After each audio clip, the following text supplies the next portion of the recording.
Baghdad میں ایک نانبائی تھا جو بہت عمدہ نان لگاتا تھا۔ دور دور سے لوگ اس کے گرم نان خریدنے آتے تھے۔ کبھی کبھار کچھ لوگ اسے کھوٹا سکہ دے جاتے، جیسا کہ ہمارے ہاں بھی ہوتا ہے۔ وہ نانبائی کھوٹا سکہ لینے کے بعد اسے جانچتا، پرکھتا اور پھر اپنے گلے صندوقچی میں ڈال لیتا تھا۔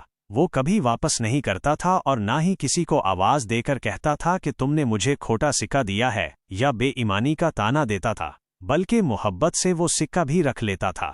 جب اس نانبائی کا آخری وقت آیا تو اس نے پکار کر اللہ سے کہا، اے اللہ، تو اچھی طرح جانتا ہے کہ میں تیرے بندوں سے کھوٹے سکے لے کر انہیں عالیز درجے کے خوشبودار، گرم اور صحت مند نان دیتا رہا اور وہ لے کر جاتے رہے۔ آج میں تیرے پاس جھوٹی اور کھوٹی عبادت لے کر آ رہا ہوں، وہ اس طرح سے نہیں جیسی تو چاہتا ہے۔ میری تجھ سے یہ درخواست ہے کہ جس طرح سے میں نے تیرے بندوں کے حقوق کو معاف کیا، تو بھی مجھے معاف کر دے۔ میرے پاس اصل عبادت نہیں ہے۔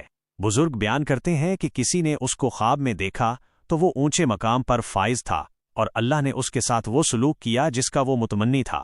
سبق آموز جملہ: جو شخص اللہ کے بندوں کا اتنا خیال رکھتا ہے، اللہ بھی اسے ضرور اپنے پیاروں میں شامل کرتا ہے۔